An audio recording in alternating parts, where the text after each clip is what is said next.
Perfect, thank you. And so for those who don't know me, my name is Julius Duthoy. I'm the MESA director here at Pasadena City College, and I wanted to do two things while I was up here. The first one is just explain what the MESA program is for those of you who don't know, and secondly, also explain why we got roped into this whole thing. And so I'll start with the first one, which is a little easier, which is the MESA program. So it stands for Math, Engineering, Science Achievement Program. And so this is a state-funded program.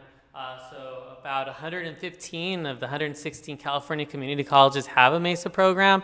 But I like to think that the Pasadena chapter is unique for doing things like this with the clubs that are here. And we really have one goal, and that's to help first-generation students transfer in a STEM pathway.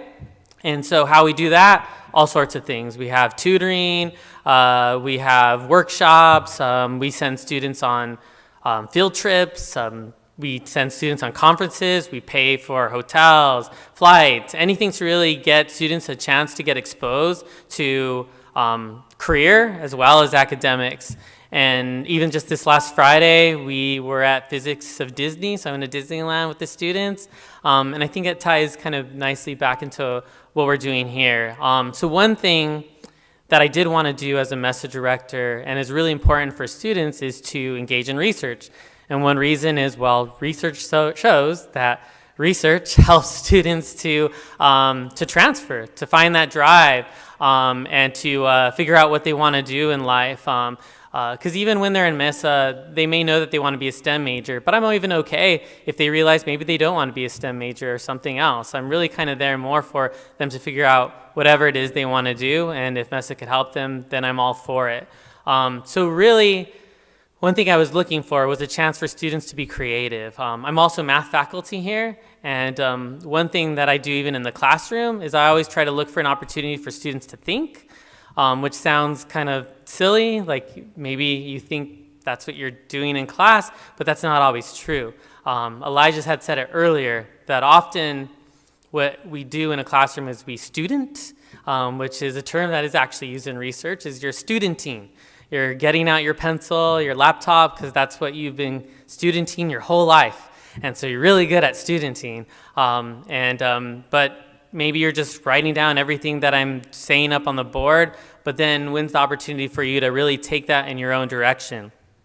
Sometimes as an instructor too, I play a lot of video games, and so I'll talk about math in terms of like a tutorial, where sometimes if you play Zelda, you have to do all these weird orientation things at first, like you're like, oh, you have to use the block button and then do this move, but then eventually, you go out in the world, and it's up to you. If you want to do that move to defeat this enemy, great. If you want to do that move, you can do whatever you want. And so sometimes as an instructor, I'm not sure if I always hit that, but in the MESA program, I really wanted a chance to say, hey, how can I get these students to think?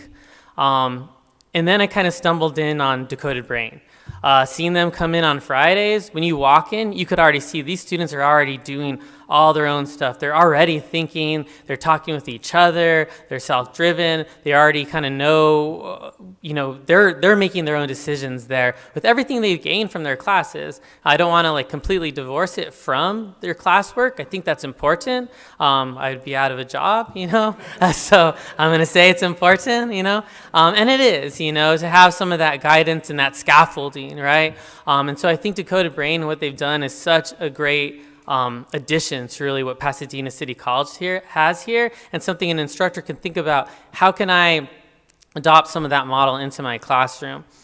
And why I really think I really wanted to do it too is also research shows this, and something I wanted to build in the MESA program is it's the community. And this came out in the documentary, is seeing the smiling faces, seeing them all together. Even when you're having trouble with your research project or it doesn't come out the way that you wanted it to, you still remember, you still had a great experience, you're still smiling, you're still laughing, you're still having fun. And there's something about going through a challenge with somebody that brings you together.